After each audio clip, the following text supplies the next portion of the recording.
Marcos capítulo 8 y vamos a estar viendo los versículos del 1 al versículo 26. En este día terminamos, hermanos, la primera sección, la primera gran sección del libro de Marcos, donde el escritor, como ustedes ya me han escuchado decirlo semana tras semana, el evangelista Marcos nos ha estado presentando detalles. Nos dijo al principio de este libro, de este evangelio, quién era Jesús. Dijo, Él es el Mesías. Y a través de todo el libro ya indirectamente nos ha estado comprobando lo que Él declaró al principio por diferentes milagros, diferentes señales que nuestro Señor Jesucristo hizo, y Marcos lo documenta en este evangelio. Y hoy día pues terminamos con este versículo del 1 al 26, esta primera sección, donde podemos hacer la pregunta: ¿quién dices tú que soy yo? Pregunta el Señor Jesús. ¿Quién dice la gente que somos? Ya comenzando la semana que viene vamos a ver la gran declaración, la respuesta que fue inspirada por Dios en Pedro, cuando él contesta esta gran pregunta. Pero hoy en día Marcos nos lleva hacia un pasaje que queremos examinar el día de hoy, un pasaje largo, 26 versículos, pero que con la ayuda del Señor vamos a hacerlo en su tiempo, amén. Vamos a compartir con ustedes este mensaje que se titula La incredulidad ciega y la duda que nubla. Hay incredulidad que ciega completamente, que no deja a las personas ver quién es Jesús. Pero también hay una duda que viene, no solamente sobre discípulos que han caminado mucho tiempo con el Señor o corto tiempo, viene sobre todos los discípulos en diferentes tiempos del caminar del discípulo. Una duda que nubla la visión, que nubla nuestra confianza en Dios. La incredulidad ciega y la duda que nubla. Vamos a leer versículos 1 al 10 para comenzar este mensaje. Marcos 8, versículos 1 al 10. Lea así conmigo. En aquellos días, cuando había de nuevo una gran multitud que no tenía qué comer, Jesús llamó a sus discípulos y les dijo: tengo compasión de la multitud, porque ya hace 3 días que están junto a mí y no tienen que comer. Y si los despido sin comer a sus casas, desfallecerán en el camino, pues algunos de ellos han venido de lejos. Versículo 4. Sus discípulos le respondieron: ¿dónde podrá alguien encontrar lo suficiente para saciar de pan a estos aquí en el desierto? ¿Cuántos panes tienen?, les preguntó Jesús. Ellos respondieron: 7. Entonces mandó a la multitud que se recostara en el suelo, y tomando los 7 panes, después de dar gracias, los partió y los iba dando a sus discípulos para que los pusieran delante de la gente. Y ellos los sirvieron a la multitud. Versículo 7. También tenían unos pocos pececillos, y después de bendecirlos, mandó que estos también los sirvieran. Todos comieron y se saciaron, y recogieron de lo que sobró de los pedazos 7 canastas. Los que comieron eran unos 4,000. Jesús los despidió y, subiendo enseguida a la barca con sus discípulos, se fue a la región de Dalmanuta. Dios eterno y maravilloso, lleno de gloria y bondad, Señor. Apelamos a esa bondad tuya, Señor, y pedimos, Padre, que tú bendigas, Señor, este tiempo de estudio de tu palabra.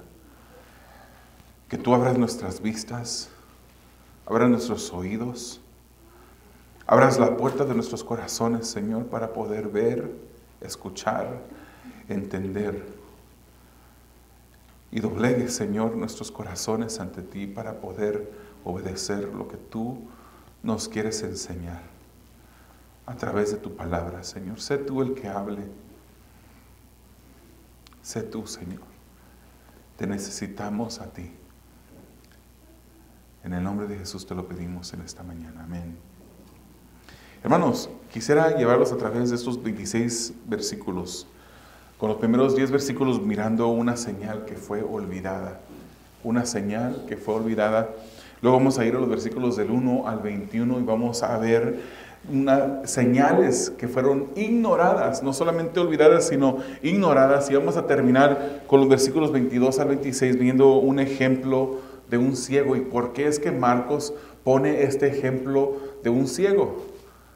Pareciera como que Marcos se equivoca y no vemos por qué es que él escribe esto. Pareciera como que a Marcos también se le olvida que un acontecimiento como el que estamos viendo en sus primeros 10 versículos ya había acontecido.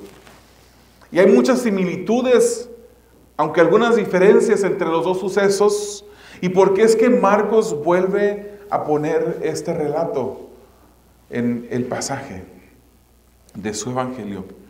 Hermanos, imaginémonos un mundo en donde no pudiéramos ver, que no pudiéramos distinguir la luz del sol, que no pudiéramos distinguir ningún color, que pudiéramos estar ciegos a todas esas cosas bellísimas que el Señor hizo en la creación.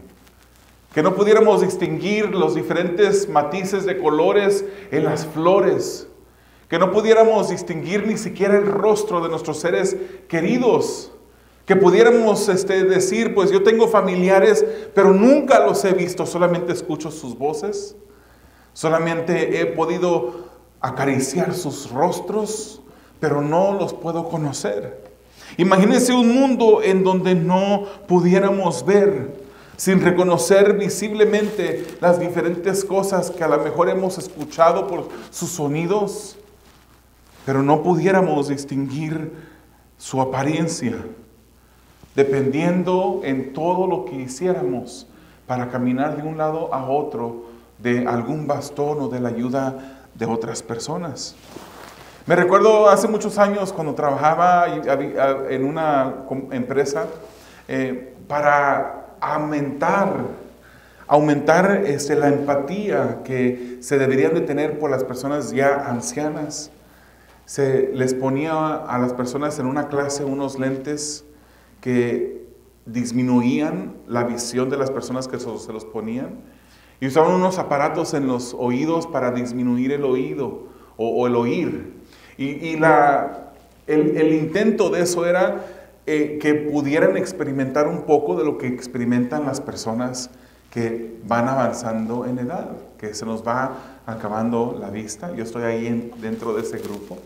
Se nos va acabando la vista, se nos va acabando el buen oír, ya no escuchamos bien y volvemos a preguntar, por favor repita lo que dijeron. Muchas veces no entendemos, hermanos, y no sabemos lo que es caminar o vivir una vida en ceguera completa. En este mundo hay 43.3 millones de personas que viven ciegos físicamente. Y no me refiero a los esposos que están aquí, que andan preguntando cada rato, ¿dónde está esto? ¿Dónde está lo otro? Que muchas veces preguntamos y si fuera una víbora nos hubiera picado lo que sea que estemos buscando. No me estoy refiriendo a eso, ¿verdad? Que no soy el único aquí. De repente nuestra esposa nos dice, ahí está, o está en tal lugar, en la segunda repisa dentro del almacén. No me refiero, hermanos, a este tipo de ceguera.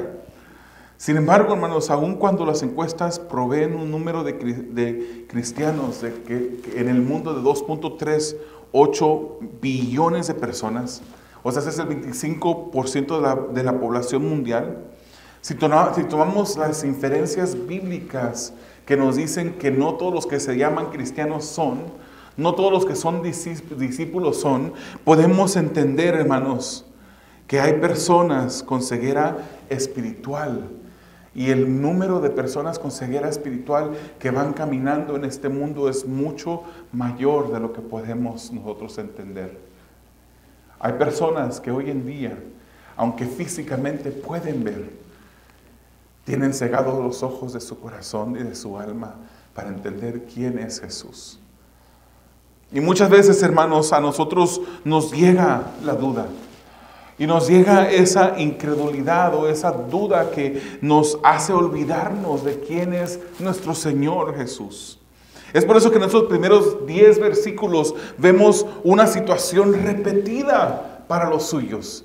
Es el primer punto del mensaje, una situación repetida para los suyos. Volvemos a leer algo que acabamos de leer hace 2 capítulos. Algunos mensajes atrás vimos un escenario, una historia similar. El pasaje de hoy comienza con un milagro tal. Para esto, vemos la compasión de Jesús de nuevo, como lo vimos la semana pasada, hermanos. Jesús se encontraba ante una gran multitud que tenía hambre. Y Marcos nos dice que Jesús dijo: tengo compasión por estas personas. Tengo compasión porque ya llevaban 3 días con el Señor Jesús, escuchando sus enseñanzas, y se había pasado ese tiempo con el Señor Jesús. Carecían de comida, habían venido de lugares lejanos, y el Señor dice: tengo compasión de esta gente, porque si los despido con esta hambre que tienen, seguramente desmayarán en el camino. La historia, hermanos, volvía a repetirse de una manera muy similar, pero con algunas diferencias, como usted puede ver en la pantalla. Unas diferencias entre la alimentación que vemos en el capítulo 6 de Marcos, una alimentación donde fueron alimentados 5,000 hombres, más sus esposas o más las mujeres y los niños, a comparación con este capítulo de Marcos 8, donde vemos otra alimentación de multitudes, de miles, en esta ocasión 4,000 hombres, sin contar las mujeres y los niños. En Marcos 6, con los 5,000, vemos y entendemos por Marcos y también por los pasajes paralelos de los otros evangelios, que estas personas de los 5,000 eran mayormente judíos. Mientras que ahora, en este relato, como Jesús está en Decápolis, en el área de Decápolis, la mayoría de las personas entre los 4,000 eran gentiles. Eso tiene algo que ver, hermanos. Ahorita vamos a ver esos detalles. La multitud dice en Marcos capítulo 6 que llevaba un día con Jesús, mientras que en Marcos 8 con los 4,000 ya llevaban 3 días con Jesús. En Marcos 6, con la alimentación de los 5,000, el Señor multiplica 5 panes y 2 peces, mientras que en el relato de hoy vemos que Él multiplica 7 panes y unos cuantos pececillos. En Marcos 6 con los 5,000 vemos que fueron 5,000. Hoy en este relato vemos 4,000. En Marcos 6 con los 5,000 vemos que sobraron 12 cestas de comida entre los panes y los peces que sobraron. Hoy vemos en el relato que sobraron 7 canastas. La diferencia del término que usa Marcos en ambos relatos es diferente. En el capítulo 6 de Marcos vemos 12 cestas que sobraron, mientras que ahora vemos 7 canastas. Esas canastas que describe Marcos ahora en este capítulo eran canastas grandes, donde incluso podría caber hasta una persona dentro. No sé si usted se recuerda el relato de Pablo, cuando atentaban en contra de su vida, y dice la palabra que lo bajaron por la muralla en una canasta. Este era el tipo de canastas que sobraron de comida cuando el Señor en este relato multiplica los panes y los pececillos. Sobró una cantidad increíblemente grande cuando el Dios, nuestro Señor Jesucristo, el Dios creador, multiplica. Él crea de unos panes, crea una cantidad tan grande que pudo comer 4,000 personas. ¿Ocupaba el Señor panes? No. Pero Él decide de esta manera obrar. Todos comieron, la Escritura nos dice, y todos se saciaron. No solamente comieron, no solamente probaron o disgustaron un poquito de los panes y los peces, todos comieron hasta saciarse. Como cuando usted anda con hambre y ordena y pide la comida con hambre, ¿verdad? A veces que pedimos de comer en un restaurante con hambre, ¿verdad? A veces que no pedimos con hambre, somos un poquito más moderados y pedimos algo normal. Hay veces que nos tenemos un hambre y pedimos con hambre. ¿Qué quiere decir eso? Que pedimos mucha comida. Muchas veces nos dicen, no vayas a comprar a la tienda con hambre, porque cuando andas con hambre empiezas a agarrar cosas que ni siquiera vas a ocupar agarrar. Y la factura, en lugar de ser $200, sale en $400 y $500, especialmente en Costco. Salimos con el carro casi vacío con $500 de compra. Vamos a veces a comprar con hambre. A veces pedimos con hambre. Esas personas comieron como si no hubiese un mañana.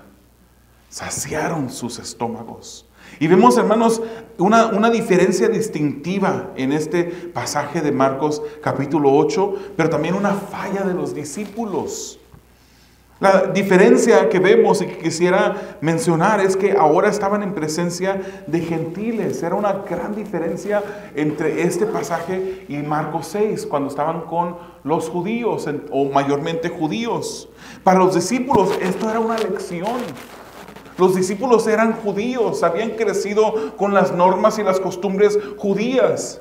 Un gentil para ellos, alguien que no era judío, para ellos era un ciudadano de segunda clase, alguien menos importante. Ellos pensaban y se alababan a ellos mismos por ser judíos. Pensaban que eran el mejor pueblo de todo el mundo. Y menospreciaban, miraban con un desprecio a las demás personas. ¿Por qué cree que los judíos y los samaritanos no se llevaban?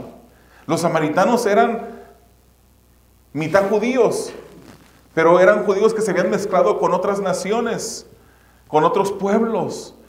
Y los judíos y los samaritanos no se llevaban, más bien eran los judíos los que no se llevaban con los samaritanos, porque ellos despreciaban al resto de las personas.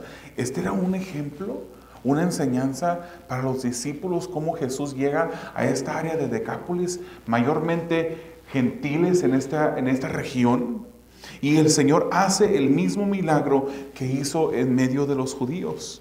En cierta manera Jesús estaba mostrando a sus discípulos que Él hacía por los gentiles lo que Él había hecho por los judíos. Él no solamente vino a salvar a judíos, Él vino a salvar a toda persona de cualquier nación, de cualquier raza, que ponga su fe en Él.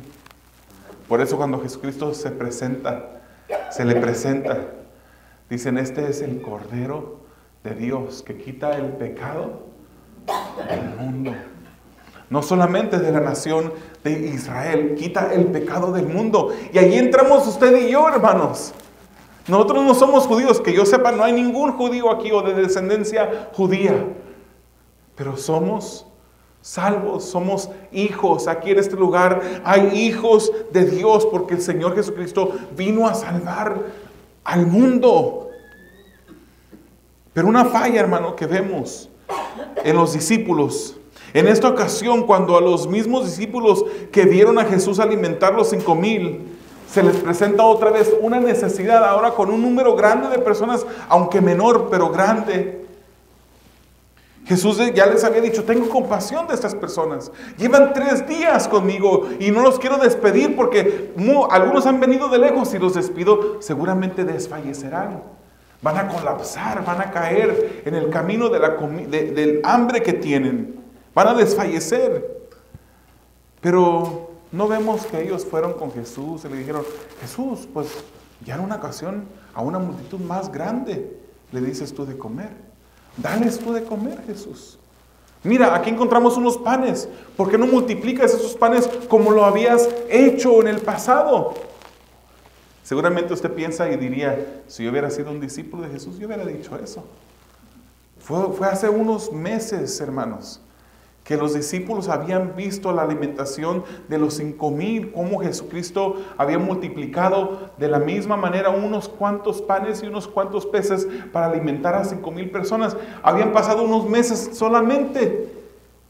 Y en lugar de ellos responder en fe, en lugar de ellos ir a Jesús y pedirle a Jesús que hiciese otro milagro, otra señal tal como los había hecho, ¿qué responden los discípulos?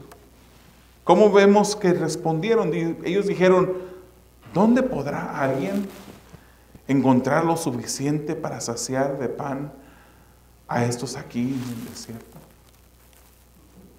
Acababan de ver el milagro, pero su respuesta fue una respuesta de duda. Una respuesta que demostraron haber olvidado, que demostraron no recordar, que demostraron no haber entendido aún en su totalidad lo que Jesús era capaz de hacer. En lugar de recurrir a Jesús, ellos se olvidaron de lo que habían visto y en cierta manera se comportaban de una manera ciega. Estaban actuando como ciegos. Y creo, hermanos, que esto es lo que Marcos resalta en este pasaje. Creo que es la razón por la cual Marcos vuelve a incluir otro pasaje similar, otro milagro, otra señal similar a la que Jesucristo acababa de hacer. Porque en esta ocasión ellos olvidan lo que Jesucristo había hecho. ¿Nos parecemos a los discípulos a veces? ¿Nos parecemos a ellos? Cuando en el momento de necesidad llamamos al amigo, al familiar, al compadre,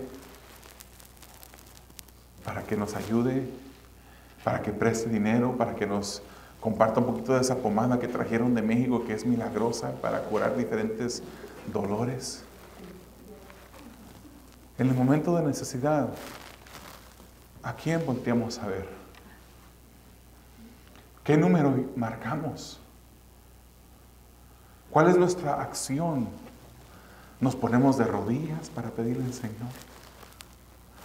Marcamos a Jeremías 33:3, donde nos dice, clama a mí y yo te responderé. O nos olvidamos de lo que el Señor ha hecho en nuestras vidas. Nos olvidamos que Él es un Salvador compasivo, que provee para nuestras necesidades. Se nos olvidan los milagros que Dios hace en nuestros medios. Milagros milagrosos, hermanos. Milagros milagrosos. Milagros increíbles. Milagros, hermanos, que sobrepasan el entendimiento de nuestra mente. Que rompen las leyes de la naturaleza.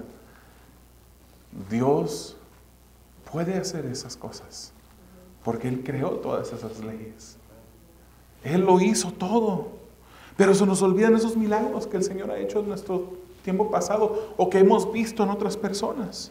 Se nos olvida el cuidado que hemos recibido de un Dios que es compasivo.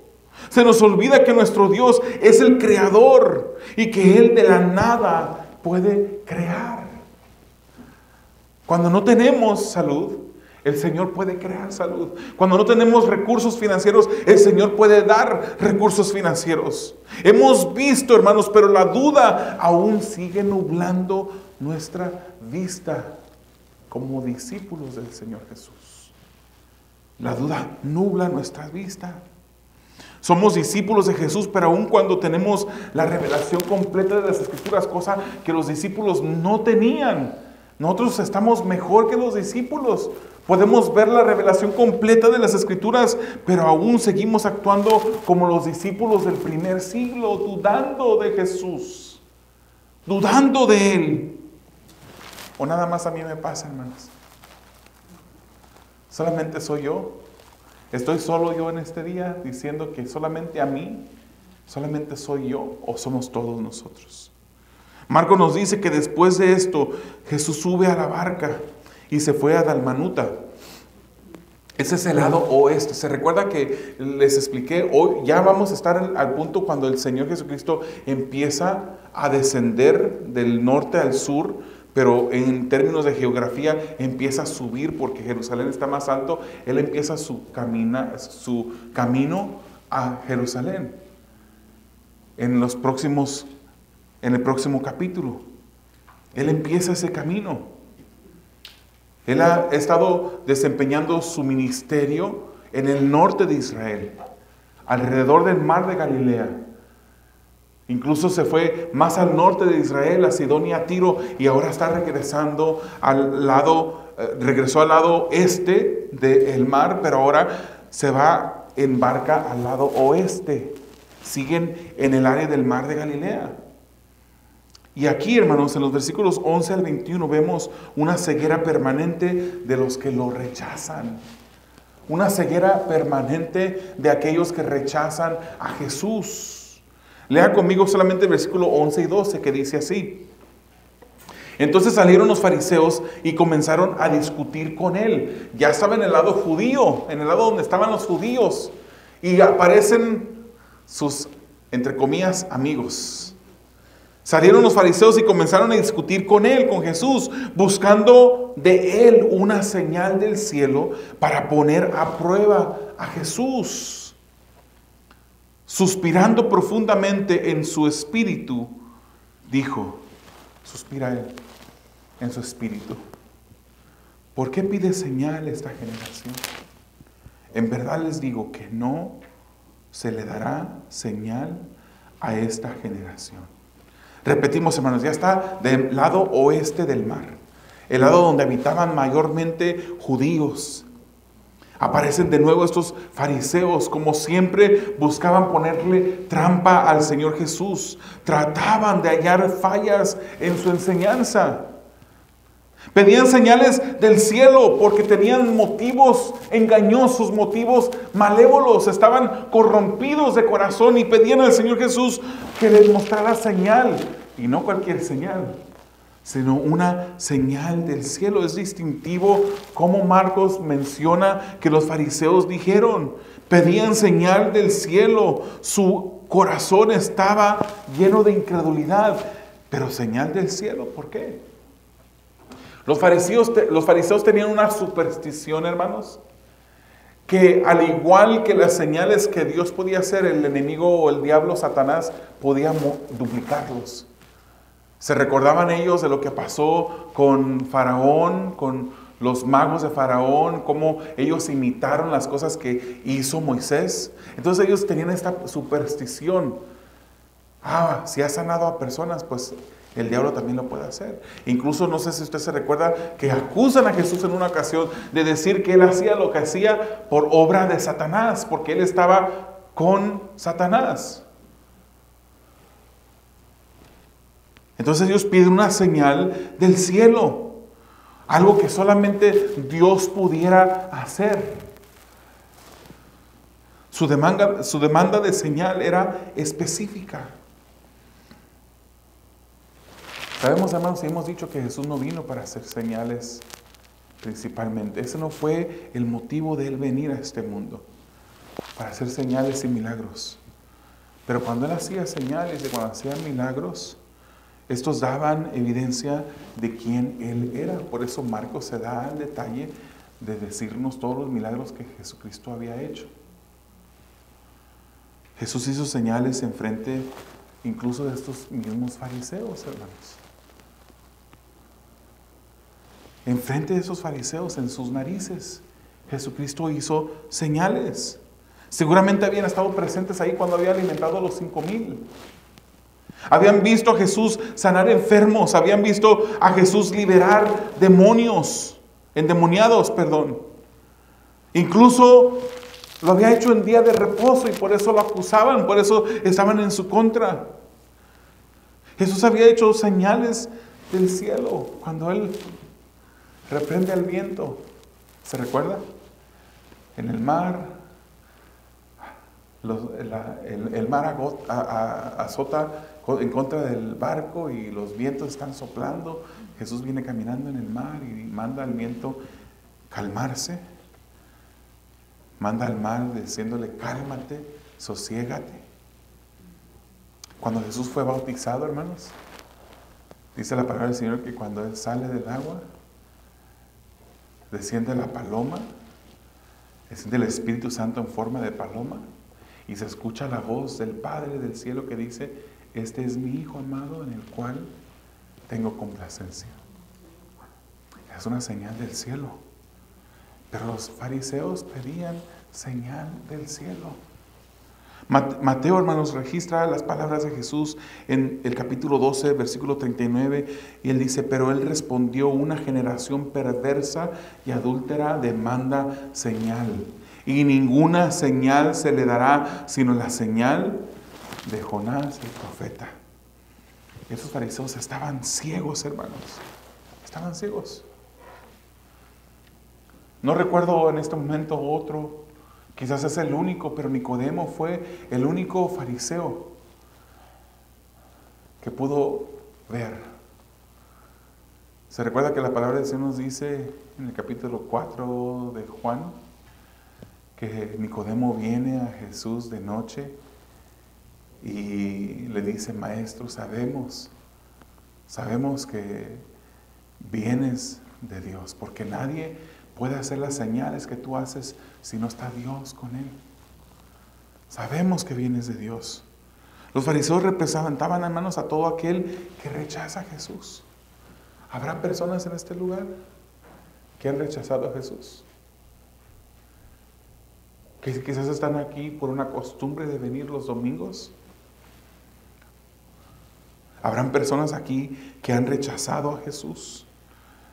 Esos fariseos representaban a esta generación adúltera y perversa que no cree en Jesús, que decide rechazar a Jesús, no verlo por quien Él es.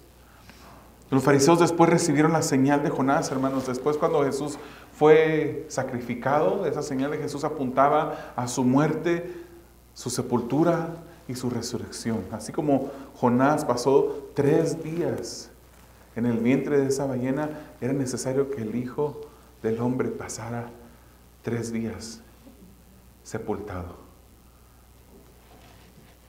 Pero cuando aparece la sepultura, el sepulcro vacío, ¿qué dicen? Estos discípulos lo han sacado y han escondido el cuerpo. Tal era la ceguera de los fariseos que no les permitía ver.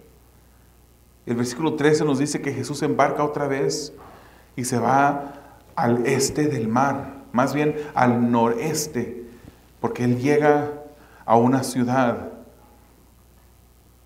Comenzando en el versículo 14 vemos otro dilema.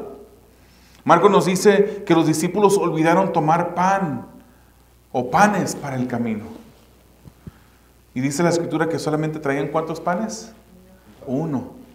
Solamente un pan. Y ellos estaban preocupados, discutían entre ellos. Me imagino a Juan decirle a Pedro: Pedro, ¿no teníamos 12 canastas llenas de lo que sobró y no pudiste agarrar un poquito de pan para el camino? Discutían entre sí. Y en ese momento Jesús les da una advertencia: tengan cuidado de mantenerse libres de la levadura de los fariseos y de la levadura de Herodes. Hermanos, Dios, al ver su preocupación, les da una advertencia: cuidado con esa levadura. Sabemos que las Escrituras nos hablan de esta levadura. Cuando mencionan levadura, eso es símbolo de pecado. Cuidado con el pecado de la duda. Dudar es pecado, hermanos. Cuando dudamos de nuestro Señor Jesucristo, eso es pecado. Y debemos de ir a Él pidiéndole perdón. 1 Corintios 5:7 dice: limpien la levadura vieja para que sean masa nueva, así como lo son en realidad sin levadura, porque aún Cristo, nuestra Pascua, ha sido sacrificado. Él murió por nuestros pecados. Él fue sacrificado por la levadura vieja, esa pecaminosidad. Y la levadura de los fariseos, a la cual el Señor Jesús les advierte a sus discípulos, es ese legalismo, esa hipocresía. Ese legalismo que ellos hacían cosas porque pensaban que se ganaban el favor de Dios a través de hacer ceremonias, a través de hacer ritos. Un legalismo, una hipocresía que Jesucristo mismo los llama en una ocasión sepulcros blanqueados, porque por fuera aparentan piedad, pero están llenos de muerte por dentro. El pecado de ambos grupos, porque también menciona la levadura de Herodes. Los herodianos, hermanos, Eran conocidos por personas altamente inmorales, que aceptaban todo tipo y practicaban todo tipo de inmoralidad. Y el Señor les advierte también en contra del pecado de Herodes. Hermanos, el pecado de ambos grupos recaía en la incredulidad de sus corazones. No creyeron. Pero los discípulos seguían preocupados en el hecho de que no tenían panes. Entonces Jesús los reprende con preguntas. Léalo conmigo, versículos 17 al 21. Dándose cuenta, Jesús les dijo: ¿por qué discuten que no tienen panes?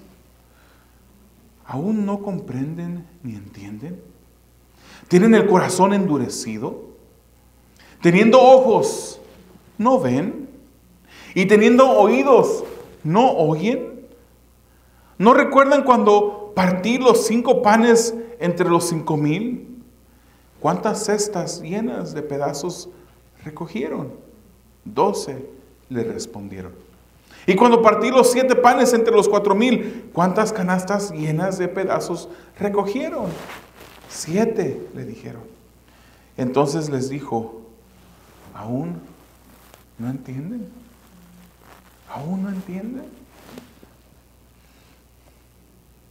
Nos recordamos, hermanos, de la escritura en Juan capítulo 20, donde Tomás no estaba, Jesús se aparece, después, una semana después, aparece otra vez. Él dijo: yo no voy a creer que apareció hasta que no lo mire, hasta que no toque sus heridas. Y aparece otra vez, y cuando lo ve a Jesús, pues lo reconoce por quién es, mi Señor y mi Dios, le dice. Pero Jesucristo le contesta: porque me has visto, creíste. Bienaventurados los que no vieron y creyeron. ¿Cuántos de ustedes han visto al Señor Jesús? Pero creen en Él. Ustedes no han visto al Señor Jesús, pero creen en Él. Ustedes no lo vieron crucificado en la cruz. No lo vieron caminando sobre el mar. No lo vieron estirándole la mano a aquel hombre que tenía su mano seca. No lo vieron tocando a ese leproso que instantáneamente fue libre, limpio. No lo vimos resucitar. No lo vimos como sus discípulos ascender al cielo. Pero hemos creído en Él. La palabra del Señor dice que somos bendecidos, somos bienaventurados. No hemos visto al Señor, pero hemos creído. Y tenemos una certeza, hermanos, que lo que la palabra del Señor nos dice sucedió. No hay duda en nuestros corazones. Y como ejemplo, aquellos que dudan, el Señor dejó más de 500 personas que vieron al Señor Jesucristo vivo de nuevo. Y esas 500 personas dieron testimonio de ese Jesús resucitado. Eso está escrito en el tiempo de estos testigos oculares que vieron a Jesús. Ellos pudieran haber negado a Jesús, sin embargo confirmaron que Él había resucitado en un momento cuando su vida peligraba porque eran perseguidos por el Imperio Romano. Pero no les importó, porque ellos sabían que habían visto a Jesús resucitado. Nosotros no lo hemos visto, pero creemos.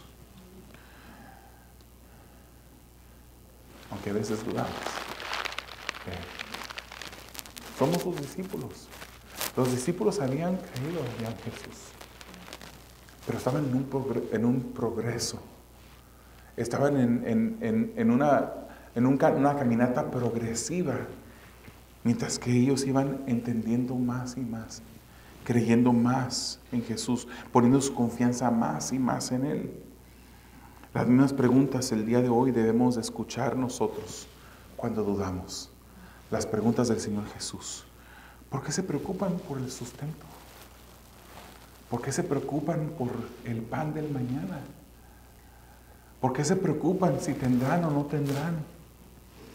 ¿Aún no entienden que soy yo quien suple sus necesidades? ¿Aún no entienden que soy yo quien te da el día para que salgas a trabajar? Yo soy el que te ha abierto las puertas de trabajo, el que te suple con las fuentes de ingreso, de tu sustento. ¿Aún no entienden? Podemos escuchar las palabras del Señor Jesús decirnos cuando dudamos de Él, hermanos. Todos nosotros hemos dudado de Él. Debemos escuchar la voz del Señor que nos pregunta, ¿por qué siguen dudando de mí? Que no me han conocido bien, no han puesto su confianza en mí. Han visto los milagros, han leído de mi poder y grandeza y siguen dudando. ¿Te recuerdas la última vez que obré en tu vida ese milagro que esperabas? Cuando proveí lo que necesitabas. Entonces, ¿por qué aún sigues sin entender? ¿Aún no entiendes? Hermanos, es tiempo de romper con el círculo vicioso de la duda. Creámosle a Dios. Sabemos que para Él no hay nada imposible. Terminamos, hermanos, el mensaje de hoy con este último punto. Los últimos versículos 22 al 26. Cuando vemos una ilustración de los discípulos ilustrados. Y Marcos pone en este punto específico de su evangelio a este ciego por una razón específica. Quiere ilustrar la vida de los discípulos y en cierta manera ilustrar nuestra vida también. Dice el versículo 22, llegaron a Betsaida y trajeron a Jesús un ciego y le rogaron que lo tocara. Tomando al ciego de la mano, lo sacó fuera de la aldea y después de escupir en sus ojos y de poner las manos sobre él, le preguntó, ¿ves algo? Y levantando la vista, dijo, veo a los hombres, pero los veo como árboles que caminan. Entonces Jesús puso otra vez las manos sobre sus ojos y él miró fijamente y fue restaurado y veía todo con claridad. Y lo envió a su casa diciendo, ni aún en la aldea entres. Cuando llegaron a Betsaida, hermanos, estaba al noreste del mar de Galilea. No hubo descanso para Jesús. Inmediatamente, así como le trajeron a aquel sordo, que era tartamudo de la semana pasada, en el pasaje pasado, aquí también le traen a este ciego a Jesús, para que pusiera su mano sobre él, para que lo sanara. Al igual que el sordo, el estar ciego, hermanos, era vivir una incapacidad y era presenciar o experimentar un estigma de la sociedad. La sociedad los miraba como que eran abatidos por Dios, como que tenían esta enfermedad por causa de algún pecado que ellos habían cometido. Al igual que al sordo, lo lleva a este hombre a un lugar apartado, Jesucristo, para sanarlo. Al igual que con el sordo, Jesús usa un medio no convencional. Él decide escupir, él decide usar la saliva. Así lo decidió Dios, Jesucristo. Pone sus manos sobre él, lo toca, no manda con la voz que su vista sea abierta, como él podía haberlo hecho, porque es que lo sana en pasos. No podía ver nada, empieza a ver, pero dice, veo a los hombres como si fueran árboles. No podía ver con claridad aún. La primera vez, él miraba la sombra de los hombres, pero no los distinguía claramente. Jesús lo toca de nuevo y su vista fue restablecida y miraba claramente, dice la Escritura. Este hombre pasó de una visión borrosa a ver con toda claridad. Esa es la voluntad de Dios para nuestras vidas, hermanos. Que dejemos la visión borrosa con la cual estamos mirando, la visión borrosa espiritual, que es nublada por la duda cuando por momentos nos olvidamos de lo que Dios ha hecho en nuestras vidas. Los discípulos habían creído en Jesús, tanto que habían dejado todo, hermanos. Nadie que no creyese en Jesús no hubiese dejado su familia. No hubiese dejado negocios lucrativos, no negocios a punto de bancarrota como Mateo. Él tenía un ingreso fuerte. Él robaba también. Y de eso tenía una oportunidad para enriquecerse. Pero él lo dejó por Jesucristo. Dejaron a familias por seguir a Jesús. No dudemos más. No dudemos ni olvidemos de quiénes somos hijos. Pídele al Señor que ponga su mano sobre ti, para que quite completamente lo borroso de tu vista espiritual y puedas ver claramente. Mientras tanto, Jesús, conociendo la incredulidad de Betsaida, sabía que este pueblo donde él había llegado era un pueblo altamente incrédulo, hermanos. Y le dice a este hombre: ni siquiera entres a la aldea. Este hombre hubiese podido entrar y decirle a las personas que habitaban en Betsaida: el Señor Jesús me acaba de sanar. Pero Jesús le dice: no, ni entres. Él lo había sacado de Betsaida y le dijo: no entres, o sea, dale vuelta. Cuando vayas a tu casa, dale vuelta a este pueblo. Ni entres en este lugar. ¿Se recuerdan lo que Jesucristo dijo de este lugar? Lucas 10, 13 y 14. Ay de ti, Corazín. Ay de ti, Betsaida. Porque si los milagros que se hicieron entre ustedes hubieran sido hechos en Tiro y en Sidón, en lugares extranjeros, de gentiles, el norte, hace tiempo que se hubieran arrepentido sentados en cilicio y ceniza. Cilicio y ceniza era muestra de dolor profundo. Si en ti, Betsaida, si en Tiro y en Sidón se hubiesen hecho los milagros que se hicieron en ti, Betsaida, Tiro y Sidón se hubieran arrepentido, pero ustedes no se han arrepentido. Ustedes siguen incrédulos, dudando de quién soy yo. Y el versículo dice, el 14 dice: por eso en el juicio será más tolerable el castigo para Tiro y Sidón que para ustedes. Amado hermano, el creerle a Jesús trae bendición. El creerle a Jesús trae bienaventuranza a nuestras vidas. Creámosle. Creámosle. Hay dos tipos de ceguera.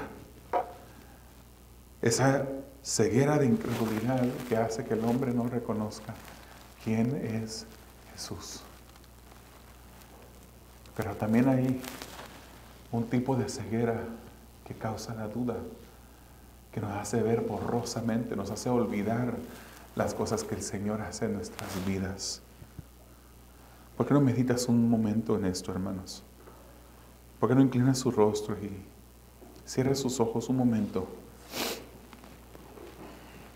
Y consideramos cómo hay quienes caminan en el camino de la desconfianza en Dios, habiendo sido Dios el que provee para toda necesidad, habiendo experimentado en Dios las cosas que Él hace, los milagros y señales que ha hecho en nuestras vidas, seguimos dudando de Él. En ese momento, cuando pensabas tú que no ibas a tener para pagar, para comprar lo más necesario de sustento para ti, el Señor proveyó. ¿Recuerdas? ¿Recuerdas cómo Él te ha mantenido en sus manos poderosas todo el tiempo? ¿Recuerdas cuando pensabas que el trabajo se escaseaba y no sabías qué es lo que ibas a hacer, pero el Señor proveyó, aumentando el trabajo, quizás dándote un trabajo diferente? En los momentos cuando no has tenido trabajo, ¿no has visto su mano poderosa obrando en tu vida, supliendo cada una de tus necesidades? Pidamos a Dios, hermanos, en confianza. Pidamos a Dios una confianza entera en Él, que quite toda borrosidad de nuestra vista espiritual, que nuestra confianza en Él vaya creciendo cada día más y más. Él es merecedor de nuestra confianza. Él nunca nos ha fallado. Él nunca nos ha fallado ni nos fallará. Jamás. Jamás. Puede fallarte el corazón que late dentro de tu pecho. Puede fallarte la salud que hoy disfrutas. Pero Dios nunca, nunca te falla. Confía en Él. Si hubiese una persona aquí en este día que aún no ha decidido seguir a Jesús, que sigue rechazando a Jesús, quizás alguien que nos escucha o nos escuchará en línea. Jesús es el Salvador del mundo. Él vino a este mundo a entregar su vida para salvar a aquellos que eran sus enemigos. Y tú dirás, yo no soy enemigo de Jesús, yo no soy enemigo de Dios. El que no está de su lado, contra Él está. Estar de su lado es venir a Él en arrepentimiento, pedirle perdón por tus pecados, decidir seguirle a Él, obedecer y esforzarte obedeciendo sus preceptos, sus mandamientos, decidir seguirle a Él. Él es el Cordero del mundo que quita, el Cordero de Dios, perdón, que quita el pecado del mundo. Él vino para salvar los que se habían perdido. Amado Dios, yo te pido, Señor, que tú sigas obrando a través, Señor, de tu palabra en nuestras vidas, en nuestros corazones. Perdona, Señor, esos momentos en los que hemos dudado de ti, Señor. En los que hemos, Señor, pensado que tú no eres suficiente para suplir, para contestar la necesidad que tenemos. Perdona, Señor, nuestras vidas y ayúdanos, Señor, a confiar cada día más en ti, Señor.